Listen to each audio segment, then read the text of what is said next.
about another issue in EA called long-termism, and then I'll also talk a little bit about ethics and about key moral frameworks that guide effective altruism or people in general. But then I'd love to talk about these things with you all and see if you have any questions first of all, and then also just see what you think about these different frameworks and different issues. Yeah, if you want, we could talk about the issues that we discussed last week, which I'll review, and the issues that I'll talk this week. Let me see. Yeah, last time we talked about. gl- Um, oh, right. So the time before we talked about global poverty and health, and we talked about how GiveWell and other organizations evaluate charities and thinking about the lives saved.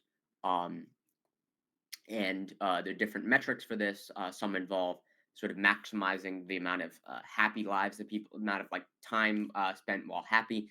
Others involve like minimizing the amount of time spent while being ill, being sick, or having or early death.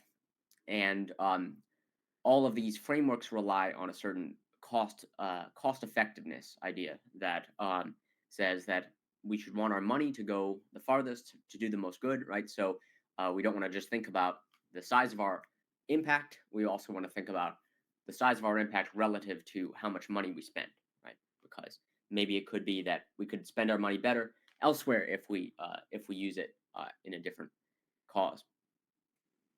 Um,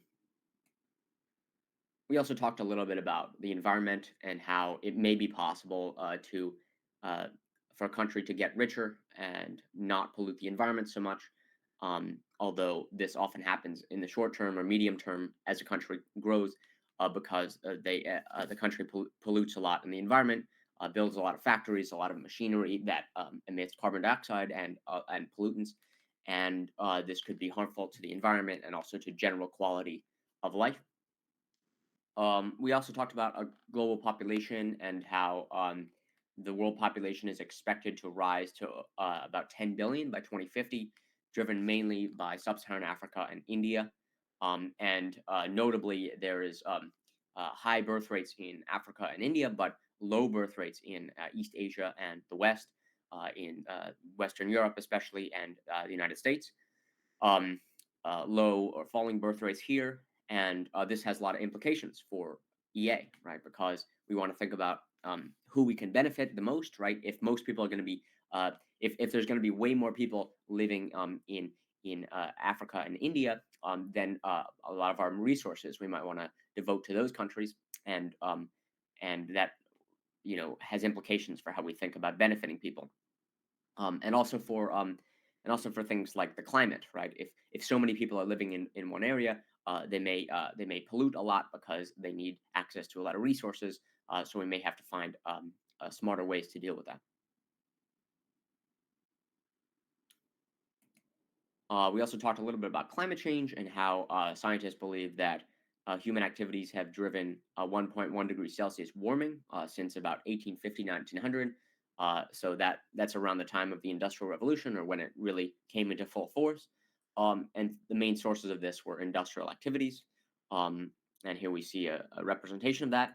And we talked about the IPCC, the International Panel on Climate Change, their key findings about global warming, and also potential impacts that could be severe for everyone, including extreme weather and ecosystem disruption. We talked about various solutions for this problem, thinking about transitioning to cleaner sources of energy, and also the trade-offs that this involves, because it's more expensive. It may be more expensive to transition to cleaner energy. Not always is the case, but sometimes is, and then it's harder for people to gain access to energy, which harms their standard of living, and leads to death and sickness, and death and low quality of life. We also talked about animal welfare and specifically factory farming. So we touched on this a little bit about just how many animals are essentially living in cages or in very poor conditions um, every year for the sake of eating meat. And many people, especially in effective altruism, think that this is immoral. We should not be doing this, and we should be finding alternative ways to eat, to satisfy our cravings for meat and things like that. Um, and so we talked about some improvements that have been made in this area. This is actually especially driven by Peter Singer, who's a famous philosopher in the U.S. and Australia, and the animal rights movement that grew maybe in the 1970s or so, and that's led to some incremental improvements in regulations and um, industry standards about the treatment of animals, so like cage-free eggs, for instance. But this has a lot of limitations. There are still, as we saw before, tons of animals in terrible conditions. So effective altruists are looking for really longer-term solutions, right? So they want to try to abolish factory farming. This doesn't happen at all. And so some solutions we talked about were things like either going plant-based for everyone. A lot of people have gone plant-based. I know Soren, this is an issue that Soren cares about. And they only eat plants, for instance, or they reduce their demand for animal products. But other solutions are technological. They involve things like cultured meat, where you could satisfy people's cravings for meat, but without all the cruelty involved. And so this is very challenging, but it's a very interesting field. So before we talk today about a couple new issues, I'm curious, first of all, if you have any questions about those issues before, that would be climate change, animal welfare slash factory farming, measurements, global population, anything that you have questions about.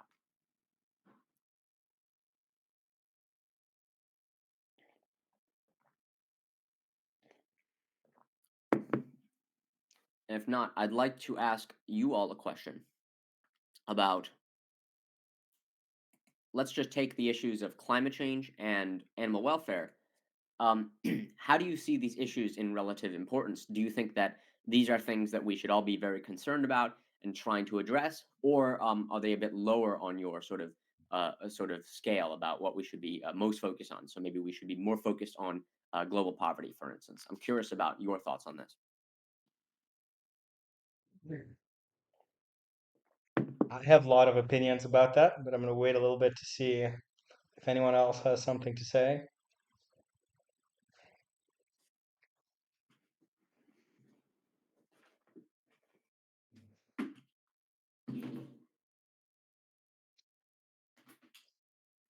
Well, first of all, I think that climate change and animal welfare are pretty related, given the fact that the animal agriculture industry is driving a big part of climate change. And in my opinion, both are very important. Climate change is certainly one of the reasons that Umoja Greenland is trying to bring forth a more regenerative and living in harmony possibility, going so far as acting as a, let's say, safety boat, trying to show how we can live differently, closer to the earth. There is also something that is interesting. There is something called donut economics. Are you familiar with it, David? No. So donut economics is, well, it looks exactly like a donut, and I can send some resources afterwards. But it is, from one perspective, it looks at all of the planetary limits that have been breached, and that is one border, the outer border of the donut. So how can we live without breaking the planetary limits? And the other inner border of the donut is related to global poverty and how can we live while satisfying the needs of the individuals. So that's a very interesting framework that sort of attaches the two perspectives that you asked about, global poverty and climate change. So I will try to find some resources about that and send them on the group. And there's also the plant-based treaty that we have endorsed is has recently published a report about vegan donut economics, where all three issues are strongly related. Does Thank you, anyone Soren. else have some comments?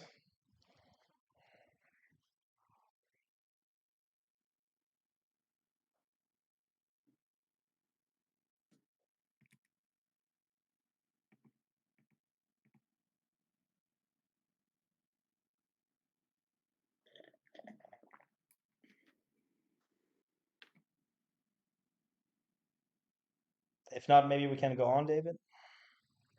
Yeah. All right. So today I want to introduce another key issue for effective altruism. This is a long-termism. So this is a more recent development in effective altruism or ethics more broadly. Um, as I mentioned, like people have been concerned about things like animal welfare and climate change for decades. But long-termism, I think, is a more recent issue, and this is basically a concern for the long-term future, right? Um, what do we mean by long-term? Not just in the next 100 years, right? That sounds pretty long-term, right? If short-term is like next year or the next 5 years, it's not just the next 100 years, it's not just the next 500 years, but it's for posterity. It's as long as possible that we can imagine, right? So millions or billions of years from now, right? Concern, think about this, having concern for the beings that will or hopefully, I guess, exist in that period. So the definition, long-termism is the ethical view that positively influencing the long-term future, right? We're talking about these time scales super long into the future, millions of billions of years.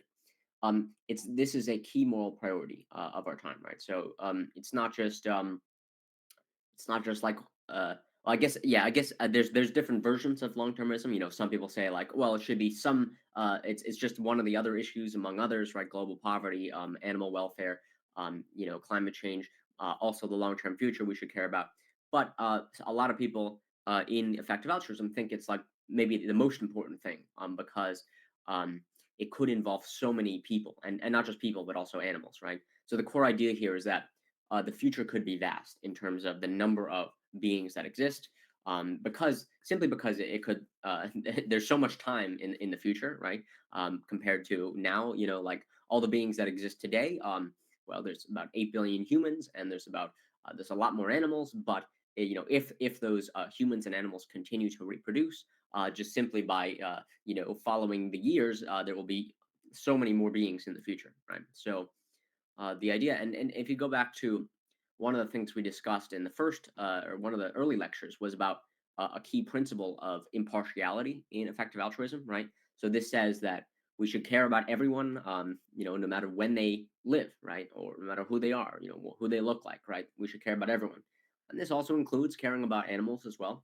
Um, and so if we take this seriously, then it would it seems to commit us to caring about beings who exist far into the future, right? So we have no idea who they are. It's not just beings that are going to be born next year or the year after or in 10 years, 20 years. It's beings that are going to be born in billions of years, right? And so it's a little bit counterintuitive, but if you take the impartiality idea seriously, it seems to commit you to the view that these beings matter, and they matter just as much, and so therefore we should be just as concerned about them. Does anyone have any questions about that before we move on?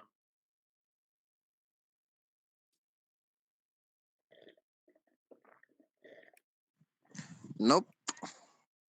All right. Okay, so before we talked a little bit about the framework that effective altruists often use in thinking about uh, what issues to prioritize.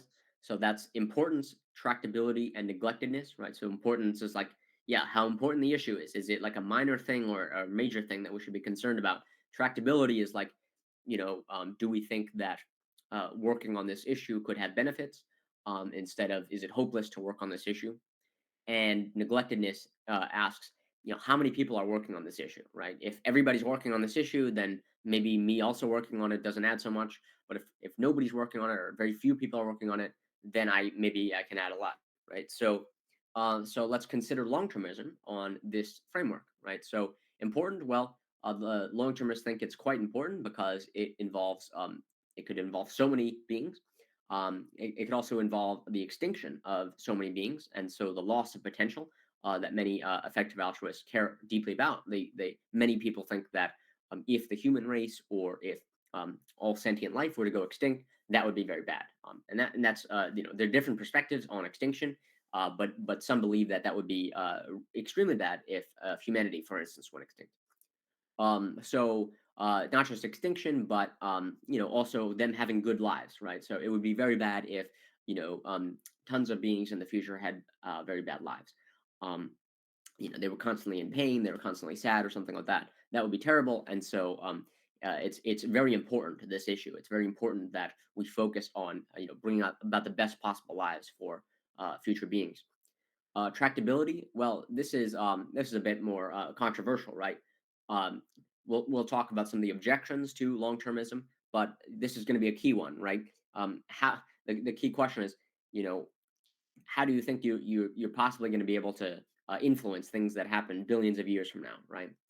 How do you even know that your action that you take now could positively benefit the long-term future as opposed to negatively, as opposed to harm the long-term future, right? But the long-termists counter that interventions like safety research, especially with technology and AI, things like biosecurity, planning for pandemics, reducing the risks of you know uh, dangerous pathogens being released or being developed that could kill everyone or cause a lot of suffering, and also um, I have here preserving civilization memory, things like building up institutions so that they can withstand sort of shocks and dangerous impacts, so that we can sort of keep it together as a civilization, right? That continues to benefit people as opposed to constantly um, falling into anarchy or destruction, right? So it's a little bit vague, it's a little bit hopeful, but these are the basic ideas that we have some key things that we want to preserve and we want to continue to promote.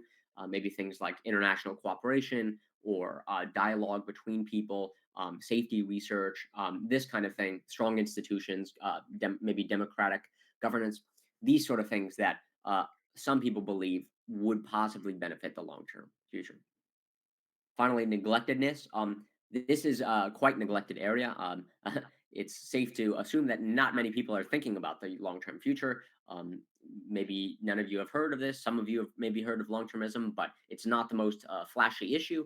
It's not, like climate change or animal welfare or global poverty, for instance.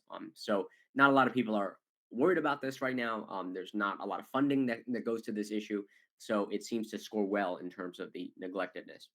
Um, the bo- and someone asked, what is the relationship between existential risk, collapse potential, and long termism? Um, so yeah, I mean, the long termism in general, as I said, just cares about the long term, right? But there are different risks, right? So there's the extinction risks that some are worried about, humanity or all life going extinct. Many people think this would be terrible. These are sometimes called X risks, the letter X. But other people are concerned about different kinds of risks. Sometimes this is called like global catastrophic risks. So it's more broad than X risks or extinction risks. It could involve things like a lot of suffering, a lot of early death, or something like that, right? So maybe humanity doesn't go extinct, but it lives in a very poor condition, or maybe there's a lot of suffering in the long term future, right? So this is another kind of risk that we need to take seriously, but it's not the same thing as going extinct. Does that make sense? Yes, thank you. So the bottom line of this idea, long termism, is that yeah, we can't be sure that we're gonna um, massively improve the long term future, but even if we make small adjustments and lead to small chances of improving the long-term future. That could be worth a lot, because the long-term future is potentially so vast. It involves so many beings, and so this should be a moral priority. Doing this sort of thing. So I mentioned a little bit of this, but we can visualize like key strategies, right? So reducing existential risks, focusing on things like AI safety, biosecurity, preventing pandemics, and preventing nuclear war. So maybe like reducing the number of nuclear weapons, or encouraging um, other ways to deal with conflict, right? So that goes hand in hand with promoting global coordination, right? A lot of people are worried about war between great powers, especially between like the U.S. and China, for instance. These are countries that are increasingly building up their militaries and are quite hostile to each other. They're adversaries, right? And so many people think that more sort of tension between nations and less coordination, more secrecy between them, increases the risk of widespread destruction, right? Due to nuclear weapons or other technology. And so it's important to strengthen our institutions and dialogue between countries to prevent this kind of thing. Also build in sort of civilizational resilience. So invest in like disaster preparedness, right? So when COVID-19 strikes, what do we do, right? So it's not just everybody's panicking, but there's some sort of processes in place that we can expect to happen. There's dialogue and data sharing between countries so that we can manage crises effectively. And there's a lot of safety mechanisms involved. Um, and then also things like expanding our horizons. This is going to be more controversial, but some people think that we should think about, think about beyond Earth, right? And maybe relocating humanity, or having some sort of safety mechanism just in case, to like move humanity to Mars, for instance, right? So this is a little bit more controversial, as you might guess, but that's another area of interest. So here are some key long-termist thinkers. You may have come across these people. If not, I'd recommend checking out some of their work. I especially want to highlight these two books here. So Nick Bostrom, he has talked about existential risks, those annihilating or permanently curtailing our potential. So I guess his definition is a little bit broad than just like you know humanity all dying out.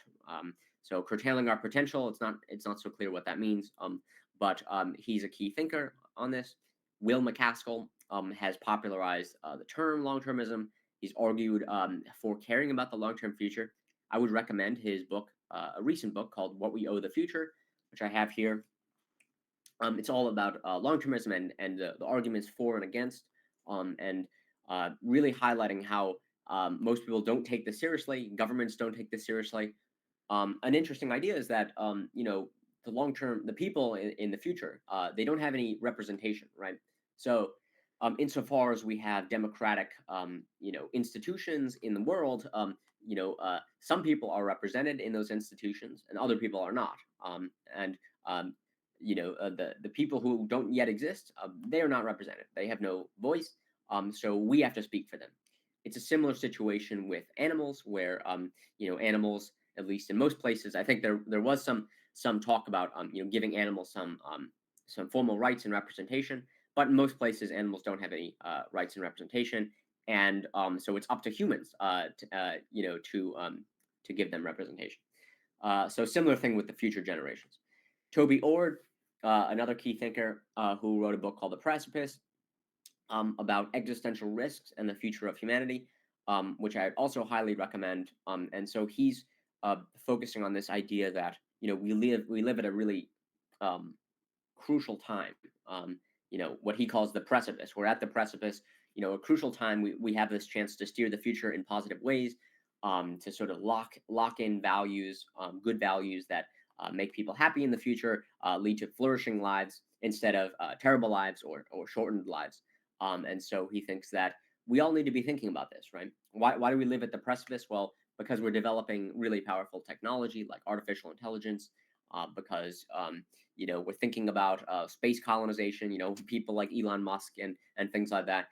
We're thinking about making giant decisions that impact so many lives, right? And so we are at the precipice. We're not at the beginning of the Industrial Revolution where you know each decision we made, or sorry, we're not like back in like the Middle Ages or something like that, where every day was basically the same. Things were kind of continuing at a steady pace. Now we're at a situation where there seems to be a lot of exponential growth and a lot of rapid change, and so we have a lot of responsibility. Um, and the broader effective altruist community is taking this issue very seriously and discussing it a lot. I would note there's a lot of controversy over this issue, right? Most effective altruists are in widespread agreement that animal welfare is really important in factory farming. We should think about ways to change or abolish. And global poverty, we should be focusing a lot on how to give in the best possible way to alleviate global poverty. But long-termism is very controversial, right? So some people think like we shouldn't be so concerned about this because it distracts us from real issues right now, real human and animal suffering. So you might imagine that this is a very common response to long-termism. So here are some objections, right? Neglect of the present, right? So there's so much suffering and pain today of humans and animals. If we just think about the future, we'll ignore the problems today, and that would be bad. Um, uh, Also, there's some people that think we should discount the lives of future people, and think that, well, the people that exist today or tomorrow, they should matter more, and so uh, than the people that exist far in the future, and so that would lead us to not care so much about long termism, right? So they sort of reject the sort of impartiality idea that we talked about in the beginning, or they apply it in a different way than others would. Finally, another key objection I mentioned before is it's called cluelessness. The idea that like it seems we don't have a great idea about how to positively influence the long-term future. It seems like we barely have a good idea of what to do to improve things tomorrow, or in the next 50 or 100 years. But how can we possibly steer things for the better in a billion years or something like that, right? Um, so these are all good objections. Some of the responses, things like, well, we can both care about people in the long term and the people who exist today and animals as well. And oftentimes, actually, actions that we take to improve the long term future have benefits today or in the near term future, right? So, AI safety, biosecurity, pandemic prevention, reducing our dependence on fossil fuels. These are things that help people today and, in the next 20, 30, 100 years, that everyone thinks we should care about. And so we could also benefit the long term future. So we don't have to neglect the present. Um, and also, the response to the discounting objection is like, no, we should care about everyone no matter when they live, because this is a key principle you agreed to at the beginning, when you joined effective altruism, right? When you said that, yeah, we should treat people impartially. We should not care about what they look like, where they're from, and also when they're born, right? Um, just because someone's born in April versus December, that doesn't mean we should care more about the person born in April. And similarly, with the year that the person is born, that seems somewhat compelling. Finally, on the cluelessness objection, um, I mentioned this a little bit before, but many long-termists think that there are certain um, I guess you could call them heuristics, like things that are good sort of templates for improving the future, even if they're not so specific. They're not like exactly like, okay, this policy will lead to gains in the future. It's not so concrete. It's more general, but that's okay because general things like more democracy, better, stronger institutions, more resilience against shocks and redundancy, international cooperation or coordination. These sorts of things, many believe, sort of stand the test of time. They can positively benefit the long term future, even if we don't know exactly how they'll do that. We have a good reason to believe that they would be good to implement. Um, And then they also think that there are actually good ways to reduce existential risk, for instance. So investing in technology that tracks asteroids or something heading towards the Earth or something, that might be smart to do, or investing in AI safety to reduce the risks of uncontrolled or dangerous artificial intelligence. Any questions on long-termism? And actually, I'd love to hear, we have about 15, 20 minutes left. I'd love to hear your thoughts on long-termism because, as I mentioned, this is a controversial part of effective altruism. And it's not universally, it's not like a part of effective altruism, like everybody agrees on this, right? It's like this is a controversial issue in effective altruism. So I'm curious about your thoughts. Do you think we should be thinking about the long-term future? And if not, why not?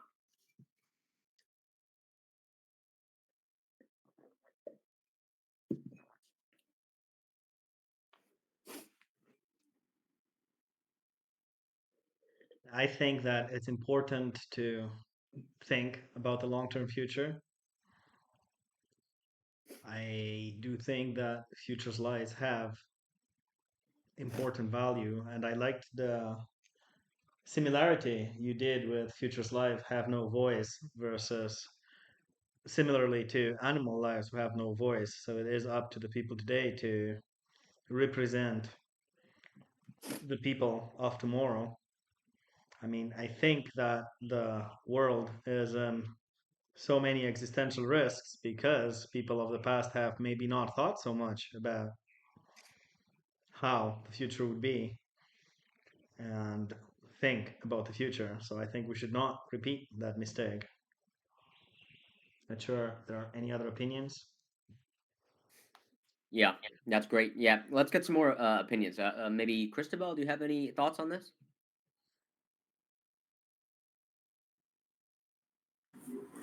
Um, for me, I would say long-termism. In terms of long-termism, the future is vast. I mean, it's unpredictable at this point. But what we do today has ripple effects in terms of what we are going to experience in the future. So it's important to safeguard like what we should expect for the future. Yeah. Yeah. Who else?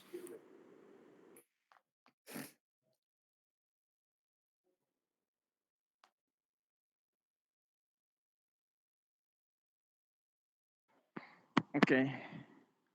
Yep, If go ahead. I'm audible, I think I might say like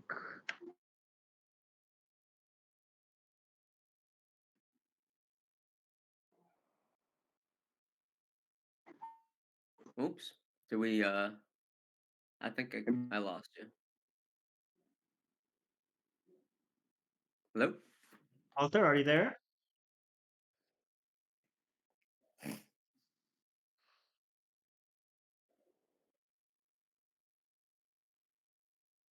Hmm. Walter. Maybe we'll come back to Walter. Let's see. Let's get a couple more thoughts on the table about long-termism, whether we think it's important, and also maybe whether you think we can influence the long-term future, right? Because that's the core one of the key questions, right? Kezia, Eric, who has thoughts on this?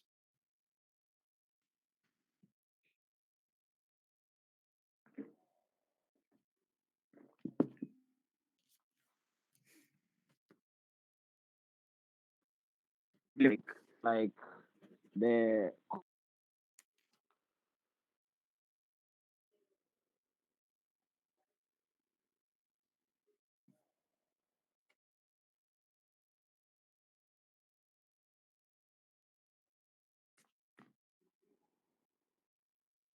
No one else? Should we move on?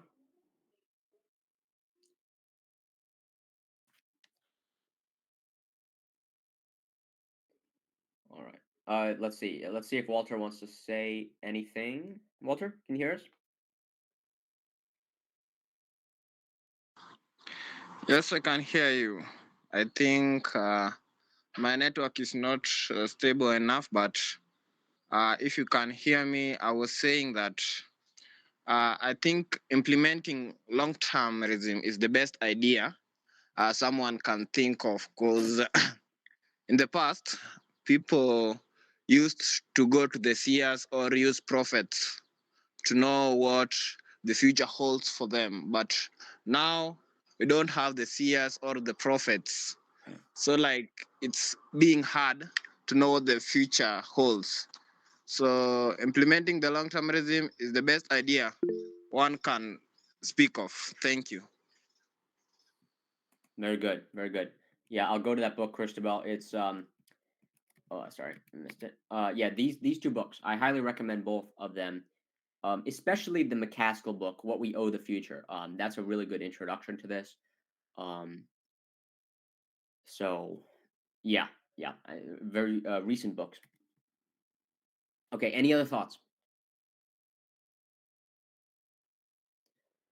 Okay, so let's just talk a little bit about some major moral theories.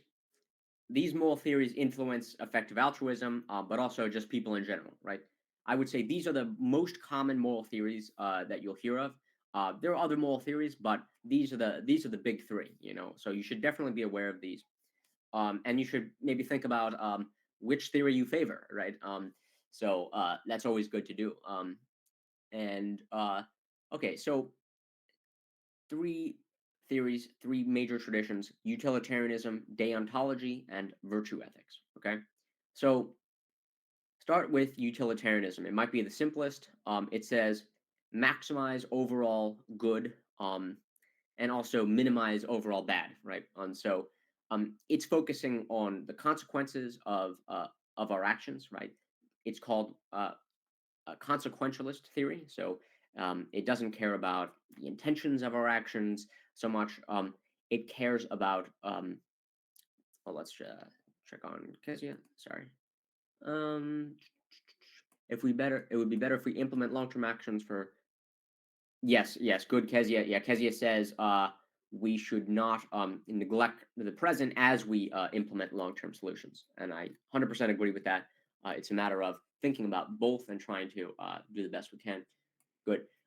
So, okay, as I said, utilitarianism cares about the consequences of our actions, right? So, if I take some action, I go to the mall or something like that. I go to buy something. Utilitarianism says, okay, but how much good does that do to the world? Have you increased the amount of good in the world, or decreased it, or increased the amount of bad in the world? That's its primary focus. So the first part of utilitarianism is utility. That's the word. Utility means something like value, or value to individuals, right? So things like happiness, things like the satisfaction of your preferences. Basically, do you get what you want, or do you get some value out of something, right? And so utilitarianism is about increasing this value in the world and decreasing the negative value, right? So if I'm in pain or something like that, if I'm sick, then there's a lot of negative value associated with that, or what might be called disutility. And so utilitarianism says decrease that. So it just cares about that. That's associated with thinkers like Peter Singer. You may have heard of him. He's a very influential philosopher, especially on effective altruism. So I have him pictured here. And it's important to note that utilitarianism, it sometimes gets confused with effective altruism. Some people sort of mix them up and think like they're one and the same, but they're definitely not.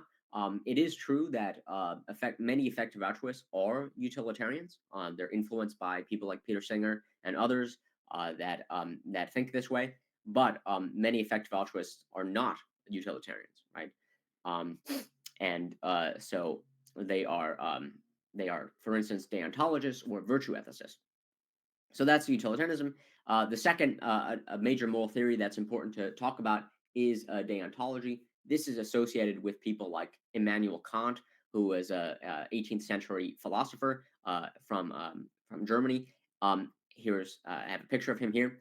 So this says that we should follow certain duties and universal laws, and we should do this regardless of outcomes, right? So it's not focused on the consequences of our actions so much. It's more focused on the intentions of our actions, or the degree to which our actions follow certain rules, right? So this would be things like, we should never tell a lie. We should never violate someone's rights, um, harm other individuals, or deceive them or in some way. So there are certain rules that we must follow in the course of our actions. And we shouldn't be concerned, like, does this action lead to good consequences or not? That's not the relevant question. The question is, have we conformed to rules? Have we treated others with respect and dignity? Right? These sorts of ideas. Another that's a very influential moral tradition. As I said, it may be less popular among effective altruists, but it's still many effective altruists are deontologists. Finally, there's virtue ethics. This is associated especially with Aristotle, one of the most important philosophers, um, and this emphasizes developing moral character and what Aristotle called practical wisdom for a flourishing life. Right, so it emphasizes things like exercising good moral judgment about different moral scenarios, being flexible, being sensitive to different concerns.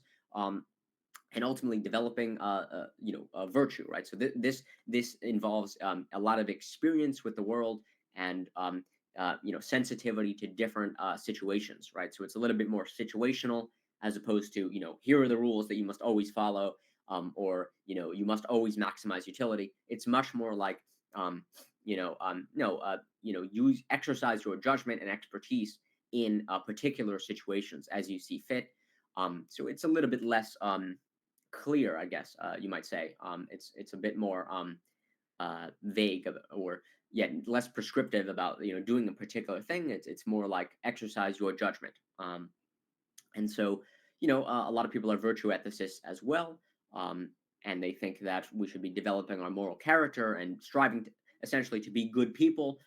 So this you can sum up this sort of view about, like, what would a good person do in this situation, right? So instead of how can I maximize utility in this situation, or how can I follow the right rules in this situation, you would ask yourself, what would a good person do, right? Maybe you have an example of a good person, um, and then you would try to follow in that person's example.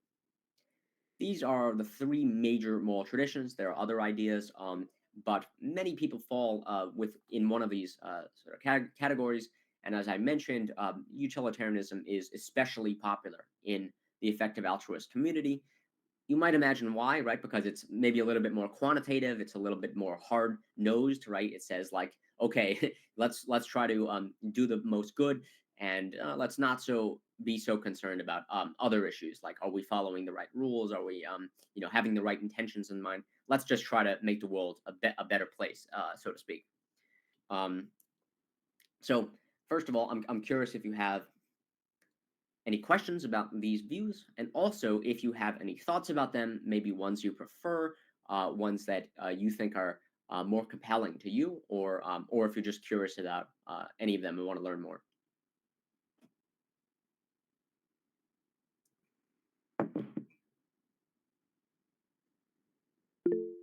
Yes, go ahead. Okay, I'm curious to know about. Okay, we've discussed about utilitarianism and deontology.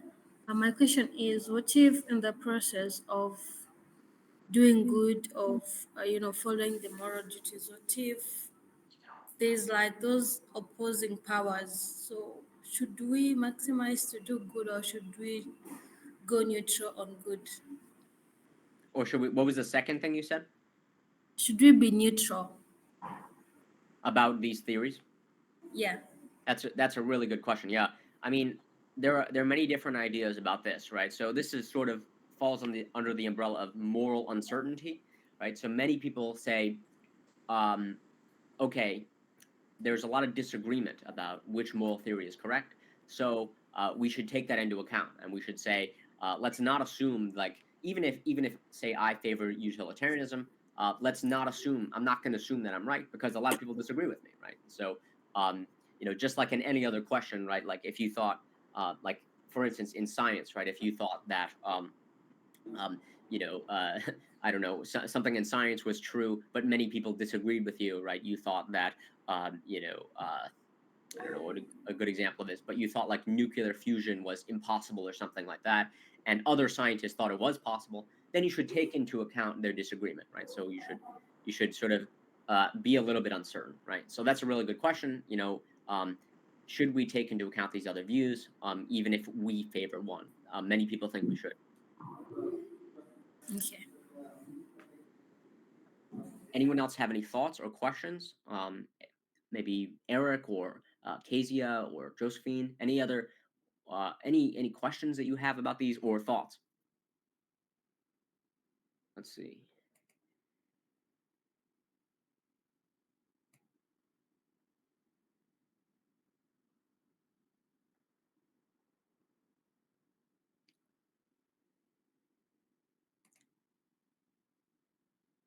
I'm also curious, Soren, what you think about these moral views. If you favor any one of them, or if you are unsure, or yeah, if you have any thoughts about these.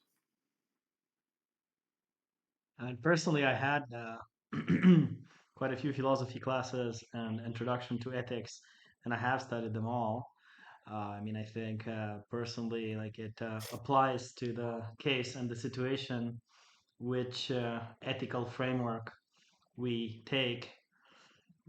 And so it's kind of like consequence based and kind of not consequence, but coincidence based, like what is happening at the exact moment. One that I think is very interesting is the one that we're both working with for Jonathan Layton, XE New Plus, which is extreme negative utilitarianism plus. So it favors more negative utilitarianism, so alleviating suffering being favored more than doing good. Like Jonathan Layton often says that doing good and creating pleasure is not the same thing as alleviating suffering. There is no urgency to create pleasure, but there is an urgency to alleviate suffering. And not all suffering is creating equal. There's a difference between stubbing your toe when you walk on a table versus the horrible tortures that exist in the world versus like what's happening in factory farms. So alleviating the extreme suffering seems like something that is very interesting. Maybe we can have Jonathan come back and talk about it. He talks a lot about it in his latest book, The Tango of Ethics, between the perspectives and how we valse as humans between our intuitions and between what our reasoning or utilitarianism demands.